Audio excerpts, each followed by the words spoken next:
মোৰ এটা অনুভূতি আহিছিলে কাৰণ মই যেহেতু সেই বেকগ্ৰাউণ্ডৰ পৰা অহা বিষ্ণু ৰাভা জ্যোতিপ্ৰসাদ আগৰৱালা IPTA মুভমেণ্ট এই গোটেই মুভমেণ্টখিনিৰ লগত মই জড়িত আছিলোঁ তেতিয়া মোৰ এনেকুৱা লাগিছিলে মোৰ ঘৰত এজনী ছোৱালী আছে মই বাপেক ছোৱালীজনীয়ে মুক্তভাৱে তাই কাম কৰিব বিচাৰে তাই নাৰীৰ যিটো মুক্ততা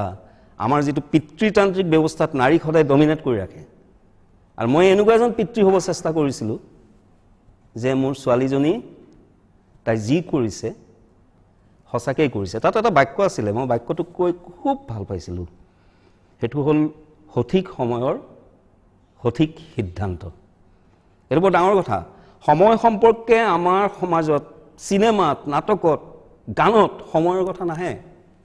সময়ৰ কথা নায়েই এতিয়া হৈছে মানে ব্যক্তি সামাজিক সত্তা নাই ব্যক্তি সত্তাতে চিনেমা শেষ খালি কয় বা বঢ়িয়া হৈছে দেই ভাল হৈছে আমুকৰ এক্টিং ভাল হ'ল এই চিনেমাখনৰ হেৰিটো ভাল হৈছে বুজিছা গানটো ভাল হৈছে বিষয়বস্তু ক'ত